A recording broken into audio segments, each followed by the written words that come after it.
now Paige and Chris. Paige is so intrigued to hear what Chris has to say. She literally says that. I'm so intrigued what he has to say. This is where she got my Becky. Yeah, thank you.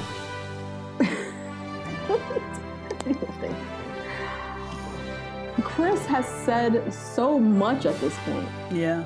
He has left you looking dumb. You've heard him speak empty words upon empty words, apologies upon apologies. Why is there any other feeling besides, fuck you, Chris, I'm done with you? Intrigue? That feeling comes up for you? You are intrigued by him? The mystery is gone. It's been revealed. He is a fuck nigga. What else is there to learn? Nothing. And she's not looking down at herself and realizing that in that last conversation, he looked dumb as shit on TV. He looked terrible. He looked dumb as hell. Leave him on that note. Leave him there and leave you getting along with Mercedes. Like, oh, girl, you cute. Oh, girl, you cute. What's your Instagram? What's your Snapchat? And then leave it there. Leave it there. Leave it there. Oh, my God. That would have been the perfect ending to the story. It was the perfect ending to the story. And she's now choosing to come back here again. Yep. So Paige, she's a pleasant person. So he shows up, she smiles. He immediately grabs onto that. Oh, you're smiling at me today? And now she's all cute and smiling. He doesn't have to do much to just make her feel good, which is really sad. Yeah, he just got to speak that little niggalese. And then here she comes like, oh my God. Niggalese. I know it. You know it. Oh, God. And so Chris is like, someone told me you spoke to Pastor Dwight. And she's like, yep, sure did. He reached out to me. And he obviously is all butthurt about it. And, he's I'm never talking to him again. Never talking to her again. Yeah, him again. And then... That killed me. Yeah, your whole entire mentor just went behind your back and slid in the DMs of your soon-to-be ex-wife in order to get a mega church TV show, whatever he needs to get. All of the things. Bypass your friendship of over, I guess, 5 years at this point, and just didn't care about you. And you over here with a closed-down subway, looking foolish. Oh my God. So they're just sitting there, in silent awkwardness. Not saying anything. So why am I here? You texted me. So what am I here for? Yeah. And Chris literally says, outside of last week's convo with me, you, and Mercedes, I don't have anything different to talk about. So why did you? I thought you had a plan, my guy, to look better. He came with no plan. He literally said, oh, we met last week. I have nothing new from there. Yeah. So you just wanted to film a scene? You just wanted to film another scene? Yeah. That's it. So Paige, she came in hot and heavy. And I was proud of her where she was going with this. And she says to him, she's like, let me break it down to you. Yeah. Yes. I feel like you're wasting my time. Yeah. And you're pissing me off. Yeah. You're giving me the runaround. What am I doing here? So... here comes Chris with his bullshit, speaking his sweet nothings. I'm just afraid about someone else raising my kid. I'm afraid I'm making the wrong decision. And just all of these thoughts in his head, just thinking them out loud with Paige. Doing some type of he needs some type of therapy action from Paige. Journal. When you need to go journal. Post it and a pen. Yes. Easy. Yeah. Go write that down. Go talk to your dad. Go talk about this with somebody else. Yeah. Why are you bringing her here to do this? Yeah. Leave this girl alone.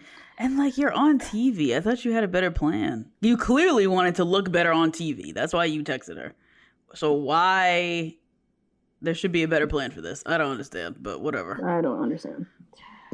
And so, he just does what he does. He apologizes to her again. And, you shouldn't be an option. I should have never dragged you into this. You deserve better. Blah, blah, blah, blah, blah. The same shit we've heard from him already on multiple occasions to Paige. Because one thing we do know is he knows how to apologize. This man can apologize. Yeah, very well. Right. He has no problem doing it. Yeah. This is what he does. This is what he does. And Paige, here she go. Just falling for it. But I think even her sitting there saying, you're wasting my time. I need something to explain something to you. And then not leaving.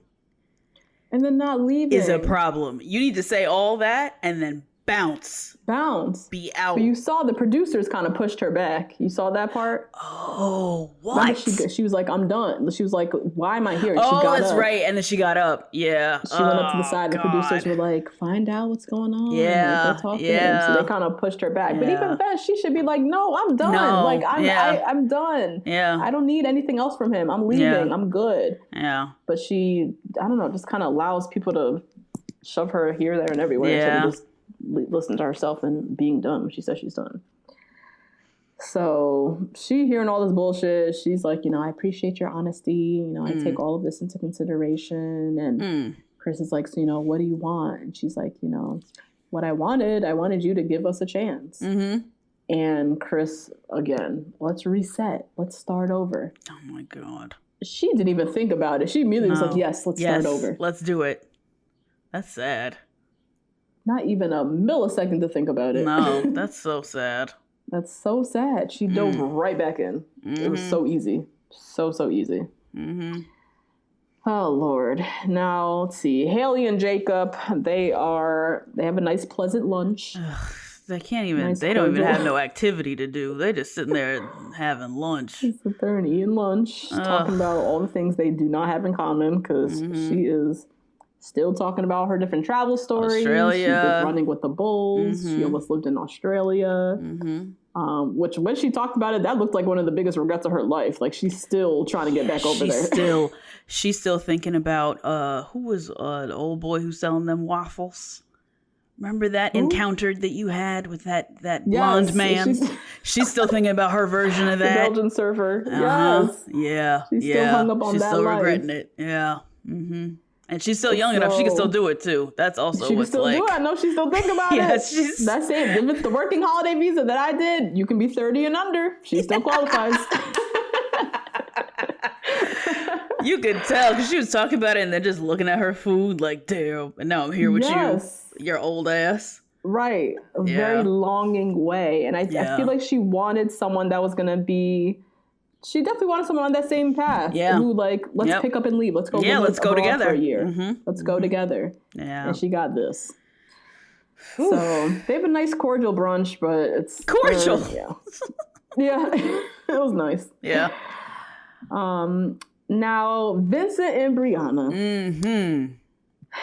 Brianna, very nice. She surprises Vincent with salsa class. Yeah. And Vincent was not great. He wasn't great. Yeah, right. Wasn't the worst, but he wasn't great. Yeah. And he felt embarrassed and was uncomfortable and just got into a weird, funky attitude. Yeah.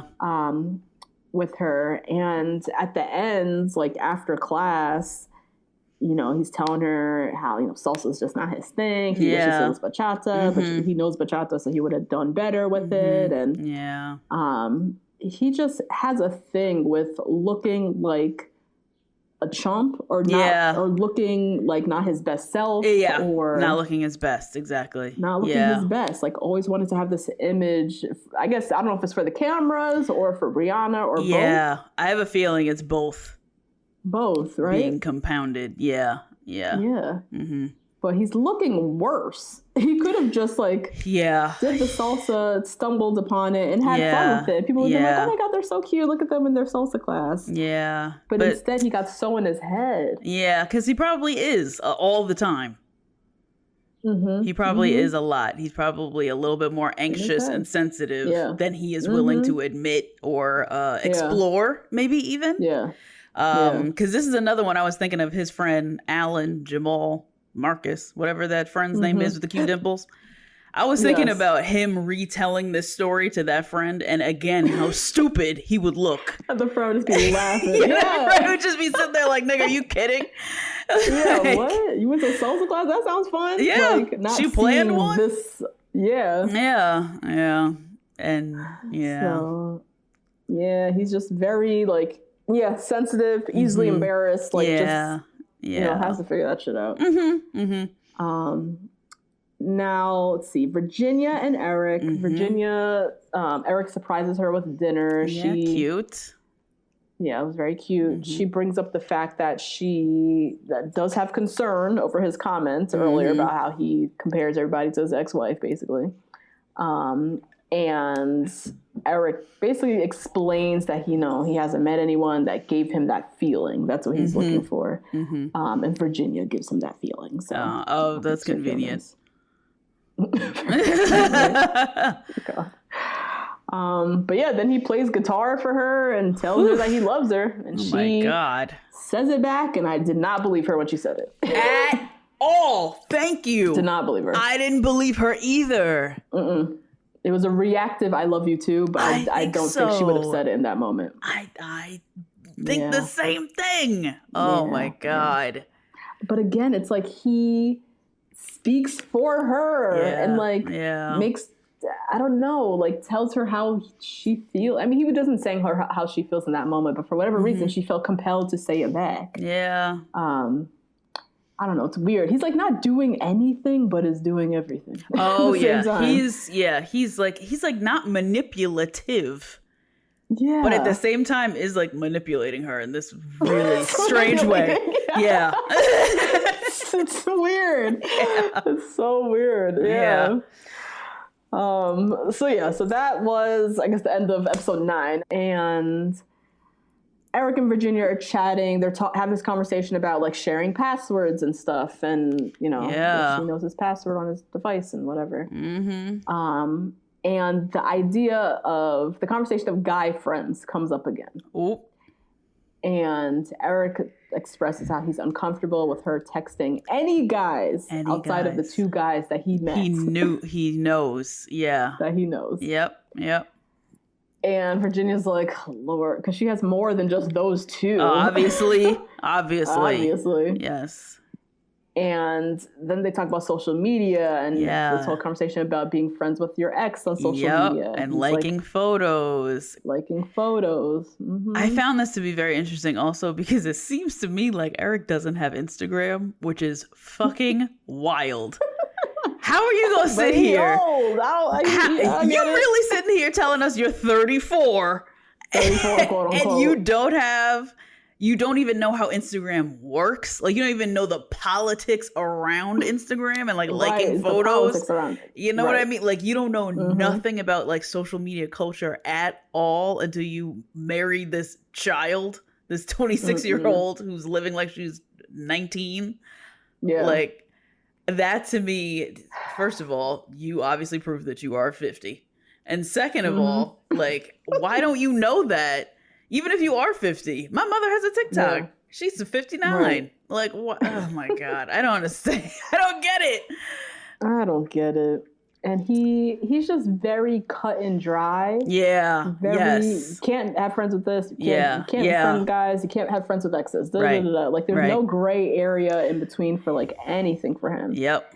And they have this whole conversation, like, I don't know what, she feels the need to ask all these questions about, well, what about this person? Yeah, what about this circumstances, like, all these different scenarios, because that's what it is. It's not cut and dry. Yeah. It is very scenario based. Yeah. I might have an ex that, yes, we're exes, but we were childhood friends. And so, we still have a good platonic friendship. Like, there's a lot of gray area with this, that it's not cut and dry. And it's like, he's never going to be happy. She's always going to feel like she's doing something stifled. Wrong. Yeah. Always feel stifled and always feel like she has to run this guy, here's the story with him. Can I be friends with him on social media? Like, nobody got time for that. No. I don't care who the fuck you friends with. Just live your life. Like, I don't have time to think through all the scenarios.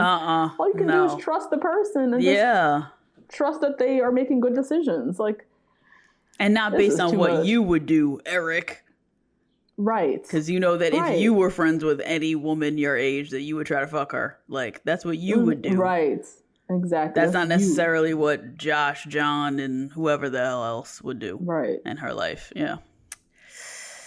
I don't understand how she said that I love you and, like, is looking at him like this across the table.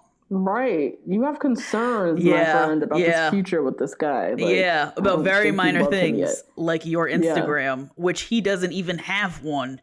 And you sitting here worried about yours. Right. I'll be damned. I'll be damned. damned. This is... I could never imagine sitting, like, having a conversation with Nate or any man if I was with, like... running through the list of what about this ex and that ex and what about your exes? I don't care. Like all I know is you and trust you. And trust that you're making good decisions based on our relationship. That's it. This is too. He's going to give himself a heart attack acting like this. Oof. Now, let's see. Brianna and Vincent, Dr. Viviana, I think her name is. Dr. Viv. Sure. I don't even remember. The brunette one. Yeah. She comes to visit.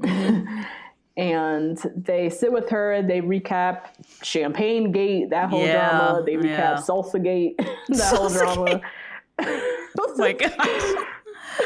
Oh my God. And again, 2 minor incidents that turned into a date that are now our thing. I love this. I love these issues. I love that the resolve is just like, I just love you so much that I don't want to look stupid in front of you.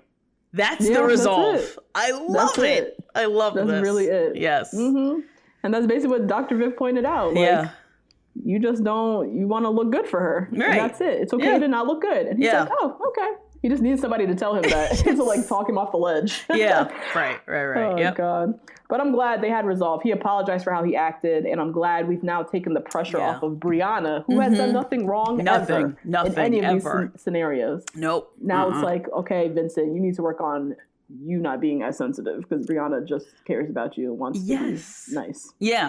Right. Let's have a good time. That's it. Hey guys, that's a little taste of this week's episode. If you want to hear the full recap, head on over to patreon.com/2blackgirls1rose and sign up to get weekly recaps and other Bachelor content from us. See you next week.